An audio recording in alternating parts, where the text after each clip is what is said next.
Hi, Taurus. This is Lada and Marina from Astrolada.com. We are here for your yearly Taurus horoscope for the year 2017.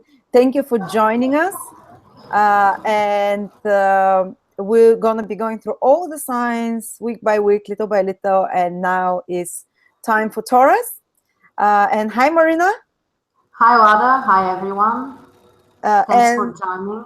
yeah, we'll try to go through everything important that's happening for Taurus. And this is for everyone who have their ascendant, sun, or moon in Taurus. But, it's as we were discussing before that with Marina, Taurus now, the influences are in more hidden houses, so to speak. They're not so publicly visible. It's not like some booming, influence that's going to be happening in 2017. It's more like a year for working behind the scenes, so to speak. But you might have, for example, an ascendant in Aries or a moon in Leo. So you have to check those three signs to get the fuller picture. But now, and just wanted to let you know that Marina is making an astrological calendar for 2017. And if you order it before the 1st of December 2016, when it's going to come out, you're going to get a discount only for $20. Otherwise, it's going to be around $30. So if you sign up now, I'll send you a link. You can get that calendar for 2017. It's an amazing one. It doesn't exist anywhere else on the internet because it looks at astrology from the ancient Babylonian and Sumerian perspective by the heliacal risings of the stars when they're most visible of the planets. When a planet is most visible, what you can do, what you cannot do. So it's all basically 365 days astrological updates that you'll be receiving, which days are best for what, which days are best to avoid what, which days are great for you, and which days you have to lay low for the different signs. So really great project there. It's never been offered. And we're going to look at the calendar is going to look at the solar eclipses, the lunar eclipses, at the new and full moons, the important astrological aspects as well. Okay, so let's start with Taurus, Marina, sun, moon, or ascendant in Taurus. And as always, I want to start with Saturn and Jupiter because they're the two fated planets, as we call them. They're the planet. If you allow me first just to say a few words, I've just noticed that actually for Taurus, the most important planets, I mean those who are moving, who are slowest, are not in their cardinal signs, in their cardinal houses. So it means that it's not a year for big changes and new beginnings. The cardinal houses are those related with starting something new, being initiative.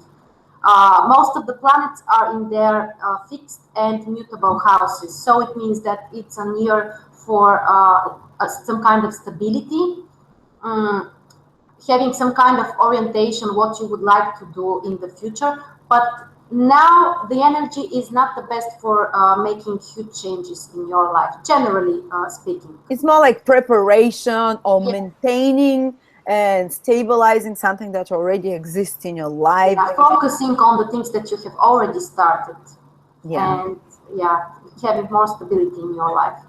Yeah, not all signs can go with a bang in 2017, but of course, this time will come for you as well. But now let's analyze. First, Saturn. Saturn is going to be, and it's already been for almost a year and a half in your eighth house. But it has one more year to be in Sagittarius, which falls in your eighth house. And in astrology, the eighth house and Saturn, the energies kind of clash. They're a bit more of a difficult configuration. But we have one good news that Jupiter is supporting Saturn with a good aspect throughout most of 2017. So actually some problems that you might have been having in regards to eighth house matters, you might be able to receive some support to help out, to kind of resolve, to untangle those issues. And what issues can Saturn in the eighth house give? Marina, what do you say? Well, eighth house, one of the meanings, first of all, it's related with others, people, resources, and of course, money. So now you may need to be more serious regarding this area of your life. For example, it won't be easy to receive financial support from others, especially if you don't deserve that. Hmm. So yeah, money comes with efforts, and especially money from other people. So it includes receiving some kind of credits, loans for property, or these things. It might be more difficult for you. You can receive that, but you really have to work for that. That's the main principle of Saturn. Yeah, I remember when I had Saturn in the eighth house, not throughout the whole 2.5 years, but there was one year in particular through there. And maybe some of you Taurus have felt it already, but for me, it was when my partner had to go study. And all our savings was going to pay that loan. So we were quite tight financially, but we were investing Mhm. into the future. And we had to learn to be very careful with our resources as a couple. And Mhm. people that are in business or business partnership, for example, they might have to, instead of taking big loans and credits, they have to try and do the best with the resources they already have. And if you really need to take a loan or to kind of borrow money, you have to do it in careful ways without taking risks, step by step, in a very legit way. And eighth house is Mhm. also taxes. Mhm. Don't try to play games with taxes and try to hide things, because Saturn is a karmic planet. It comes back and bites you, and you have to sort your finances in good order, in a lawful, in an orderly way. Maybe even ask for the advice of experts and specialists in some way. Don't try to be clever and play tricks there. Do everything the orderly way, and Saturn can reward you actually after that. Yes, and if you have planned the things, now you can receive this support financially from others. But it's not something that just come up to your head and suddenly you receive this money. Mhm. It needs to be planned before, and you need to know what you're going to put this money on. Yeah. And because we have a positive aspect between Jupiter and Saturn, and Jupiter is in sixth house, it means that. It can be related with financing some work projects, for example, new business opportunities. But again, the most important is to have plan for everything. Yeah, to the And detail, because Jupiter is in the yeah, sixth house, which requires you to pay attention to the detail, to work behind the scenes, to kind of, and opportunities for work will come. With Jupiter in the mhm, sixth house, the universe brings you, Jupiter expands whatever house it goes through. So in the sixth house, it will definitely expand the opportunities for work, for maybe to get employed somewhere else if you want it, with better conditions. So if you've had bad conditions of work or employment, you can improve on those, or even relationships with people at work in your environment, or just generally the environment of the work can improve, because Jupiter is this expanding, improving planet. But and that your personal efforts through work and those opportunities that you cleverly take can help you stabilize finances, can help you uh, can help you secure some of the resources that you need through others. But it's, as Marina said, through careful planning. mhm. And Yeah, and sorry, go. so yeah, I also wanted to say that sixth house is related with our obligations. So now for Taurus, it might be easier for them to, to keep everything as they would like to do, to improve their daily routine plans or stuff like that, their communication with colleagues. Many things on their workplaces can be changed in a positive direction, and you may not feel it as so heavy for you, like you are forced to do that. No, with Jupiter, you feel like it comes more naturally to you. Yeah, you So, inspired to kind of.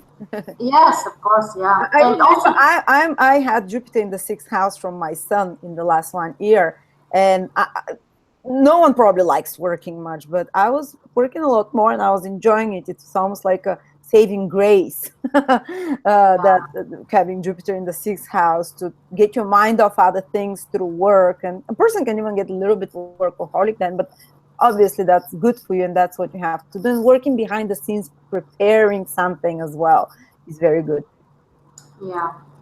Also, sixth Uh, house is health, isn't it? yeah, I was going to say that sixth house is health, and eighth house also is related with our health. Eighth house is related with our energy, with our energetic balance. So now is a wonderful time for Taurus to start a new therapy or some kind of energetic practices like yoga, and it can help you to improve your health. So this is a very good indication. People who had some kind of illness, now they can find a solution for that, or just things can be more positive than they expect. Yeah, I had the clients who one was an alcoholic. Jupiter transited their sixth house, and he found a solution through nutrition, because sixth house rules nutrition, through nutrition to heal that, and to found different solutions, health solutions as well, that you feel more inspired as well. You can get a good doctor, for example, or good advice, or more knowledge in regards to health, to nutrition, to healthy routines that can help you as well.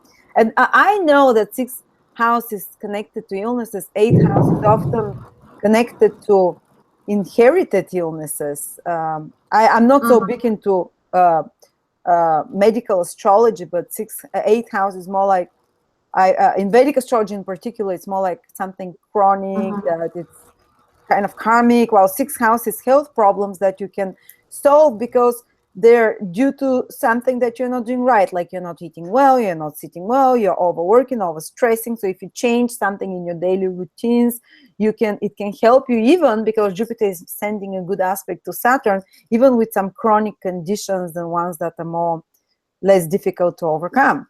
And on another level, the eighth house is sexual blockages when Saturn is there. Wonderful topic. Saturn can create in the eighth house for about a couple of years psychological hang-ups, sexual hang-ups as well, if you're predisposed to such things.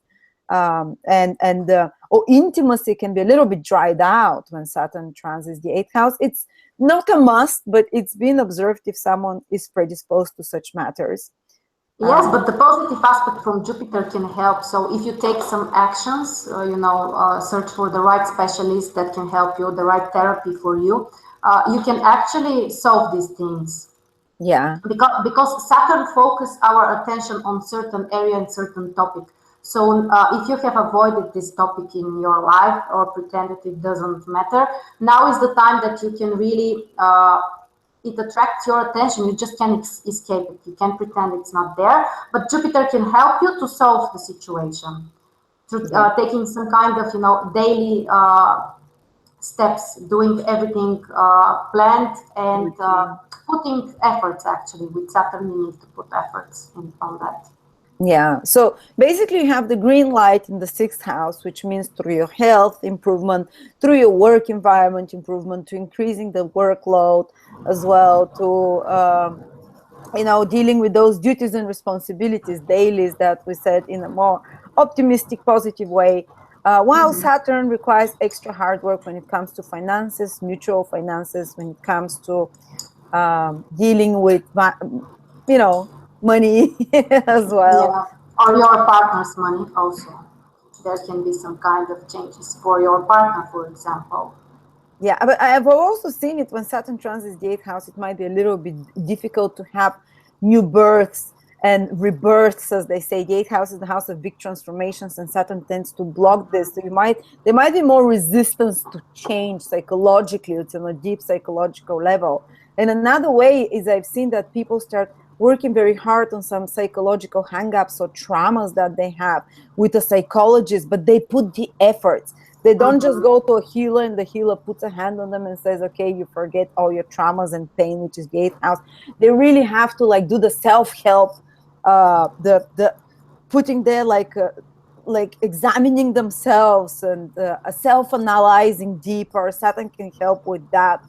And admit the truth, actually, that's what, because eighth house is sometimes related with secrets, things that we try to hide from others. And Saturn now can force us to solve these things, to bring to the surface our dirty things and when you hide something under the surface, it festers. It starts getting, like a pus there. When you bring it to when you hide it below, it doesn't get sunlight. When you bring it to the surface, like Saturn can ask you to reveal something that you didn't even want to admit to yourself, to bring it to your consciousness, and to admit it to others. And this is the first step to dealing with those problems, because then they're in the sunlight, and it's not such, they cannot fester underneath the ground. So you can take first out by difficult steps towards resolving some deep psychological traumas and inner demons as well.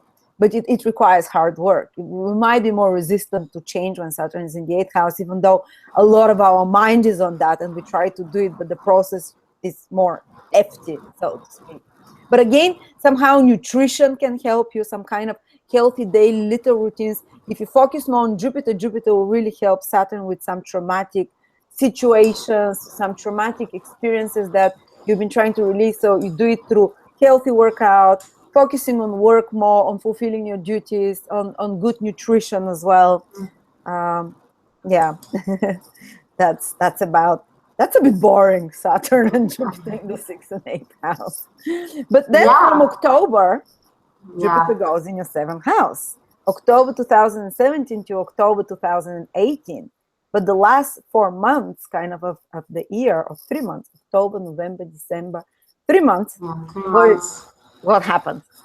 Well, this should be a big change because in 7th house, Jupiter will have a stronger influence because it's a cardinal house.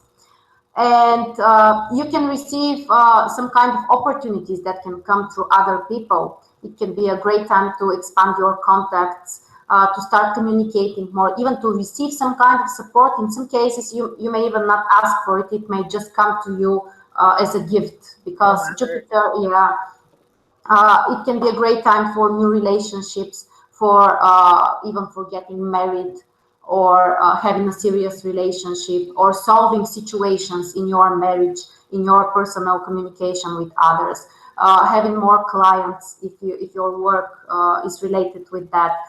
Also, 7th house is related with popularity. Jupiter also is related with that, so people can become more successful, more recognized in front of the audience. They can feel more naturally, more successful, for example, talking in front of others, being recognized for their activities, for their work. And Jupiter in 7th house is very positive transit for you. And then from 2018, Saturn goes into Capricorn, super supportive for Taurus for 2.5 years. So things will start moving and happening more from the end of 2017 for Taurus, especially if your ascendant is in Taurus. To a lesser degree, the sun or the moon, but it's still, but definitely 2018 is going to turn out to be much more supportive, successful, because both Saturn and Jupiter will be in signs that are supporting to Taurus. Jupiter in the 7th house, other people, relationships, building a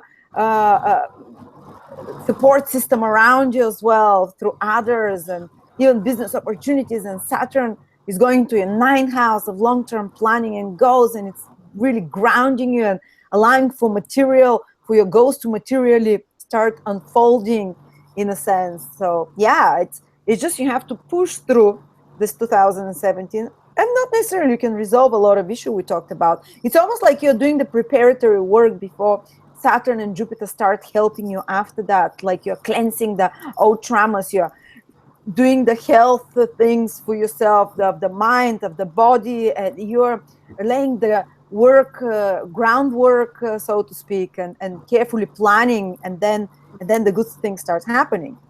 But you have also another little bit more of a tough period, Taurus, here, because your planet Venus is going to be retrograde. Venus will be retrograde. We have it from 4th of March until the 15th of April. And actually, it's important because Venus is ruling Taurus. So it affects you personally. And this is related with some kind of assessments of the past, I think, because 12th house is our past. It can be past relationships, your evaluation system, like what's the most valuable for you. Now you can change this, but in most of the cases, these changes are not so visible because they are in your 12th house, because Venus is retrograde in Aries most of the time. It's kind of on the psychological level, isn't it? Yes. I remember when I had Venus retrograde in my 12th house, there were a lot of inner transmutations happening, but no one saw it on the outside. And exactly. Things are not so visible for others, and they shouldn't be. Actually, it's more like working on the inside with some kind of, it can be related with past traumas that you have been through, or some things. It might happen like this. For example, things that you have forgotten may come up to the surface so that you can really solve the situations, especially in terms of relationships, anything related with love, also with money, because Venus is related with money. Some old things from your past might come up again. Yeah, I remember I had a client who was having Venus retrograde in the 12th house. And during that time, she reconnected with the past lover, and she had a secret affair with like secretly Venus in 12th house, it's classic. So yeah, be careful for that, but also you can release the past as well. That's another good thing with Venus in the 12th when it's retrograde. And also, sorry. Yeah, I just wanted to add that Venus is retrograde in the same degree for every 8 years. So you can turn back around 8 years ago and look what has happened in your life, because something related with that period can come up for you. Mm-hmm. Very often it happens like that, yeah. Maybe something unresolved from then can come up to be solved, to be seen from a different perspective, and to be released now. And the 12th house is also because Venus rules you, and Venus going retrograde in the 12th house.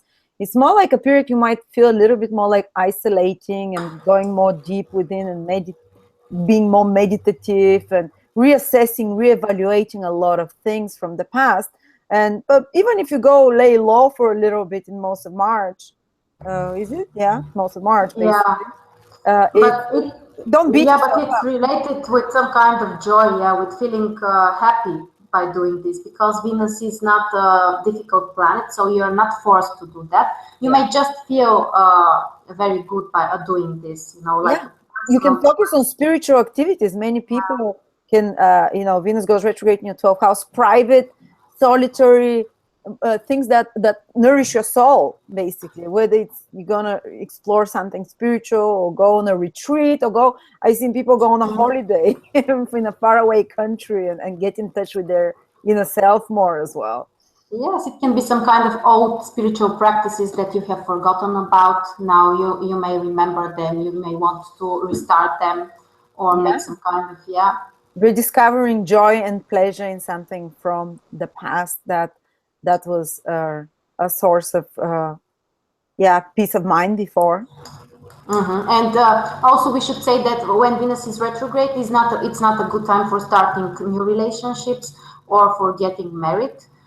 Generally for everyone, but especially for you, because it rules yourself, your true self. And even starting any new businesses and anything like new initiatives. Yeah, all kinds of activities, everything related with first house. You should be more passive during this period. Actually, it's not such a long period. It's around 40 days. But it's not a holiday. Go somewhere. Yeah. Or take a time off and go stay in a spa, pamper yourself. Okay, so that's it's at least so that's we covered Venus retrograde, Jupiter and Saturn. They're very important. Oh, the nodes are changing signs in May for 18 months. The nodes are the north. They're very karmic, and whenever they change signs, they kind of shift the focus again. And so from May 2017 for 18 months onwards, there is a shifting of big energy. And for Taurus, the North Node, which allows us to expand and grow and gives us material manifestation on the outer, you can get something, you can gain something, like Marina says, is going into your 4th house, while the South Node, which is always opposite the North Node, is going into your 10th house. And the South Node is about letting go of something, making some sacrifice, or not trying to control the situation too much. And the 10th house for Taurus, it's public recognition, it's career, it's being there, getting the structure, the control. How do you describe it, Marina, with the South Node in the 10th house starting from May? It's a person has to be more detached towards the social recognition they're receiving. Otherwise, there might be some disappointments and losses there. They have to approach it through a more spiritual, detached, let go and let God. More like focus on working behind the scenes with Jupiter in the 6th house and preparing the stage rather than expecting applauses and expecting to Yeah, try to exactly. control everything. 10th house is related also with the desire to control others. So now it's not a good time to try to do that. You may even need to, to stop doing things which are making you more focused on having your reputation and focusing on your career. And expanding your career is not the best time. I mean, Jupiter in sixth house can help you in the small steps in being more, successful, but on a daily basis, not to want to be recognized by others and to impress others. During this period, you need to be more passive regarding this area and focus more on fourth house, the opposite, which is, not the visible thing for others, but it's more the secret, the roots of things. So it's related also with your home, with your family. You should pay more attention on that area of your life, on your relationship with your family members. Even people can create, can have a family during this period, and that's Can why settle they down. may need, yes, and that's why they may need to start focusing so much on their career, on their desire to have power. So it's not necessarily something bad. You just need to know what's the more positive focus for you, and it's related with your family and It your can inner give good self. results there, yeah. And actually, you can buy a property or develop Yeah. gardening or something. Or if you're in business that's fourth house related, this might start to prosper after May for the next 18 months. And that's like if you're in hotel business or hospitality or nurturing, caring, taking care of others. Also, it's a very good combination for working at home because Jupiter in sixth house supports your work in some way, but fourth house is Home. your home. Yeah, so you can work more at home. It would be the better strategy for you if you can afford that.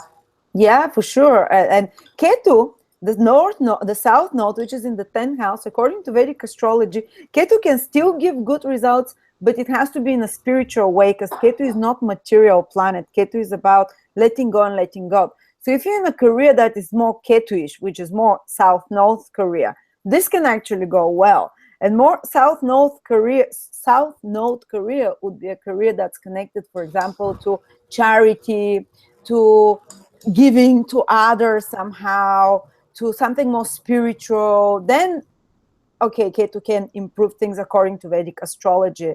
But if it's more material, if it's more structure oriented, this might be taken away. So you have to focus where Rahu will give you the north node in the fourth house, family, emotional support, place of living, relocating in some way. This is where things can manifest in a positive and easy way for you.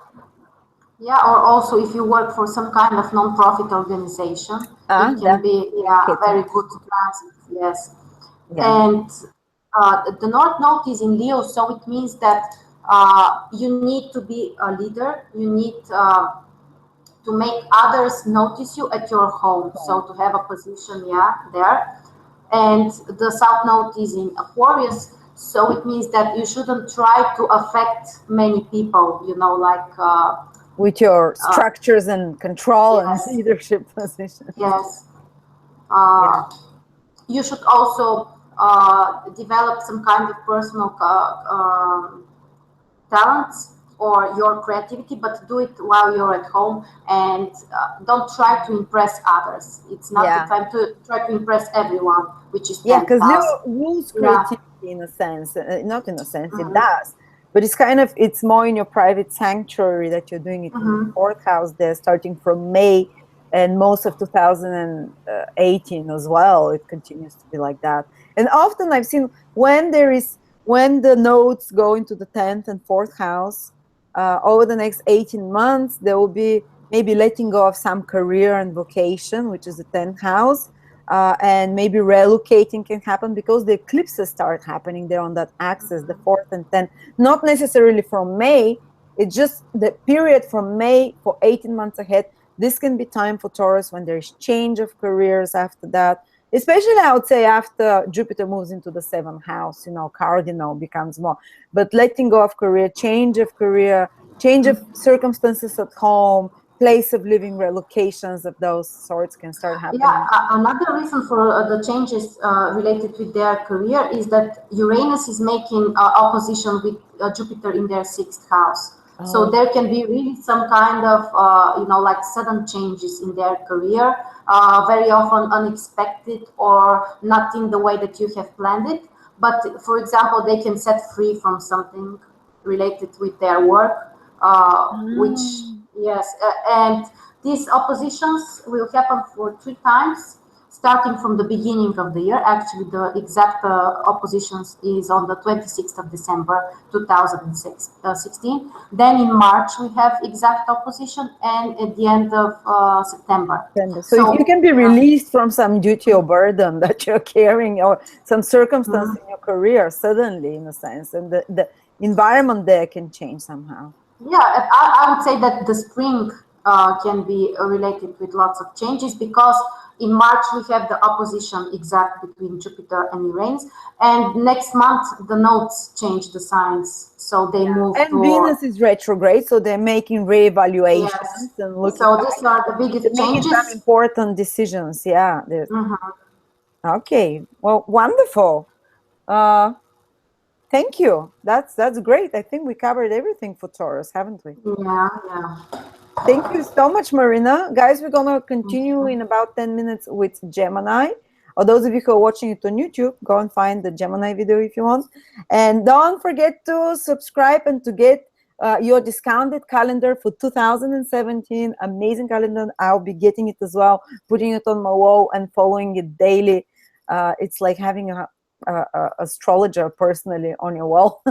And it's going to just like 365 updates a day, not a day, 365 days a year, astrological updates with the most auspicious times, with what is good to do, what is not good to do, what will go well, void of course moon, when it's good not to act, when it's good to act, and it's particularly for your sign as well. So thank you so much.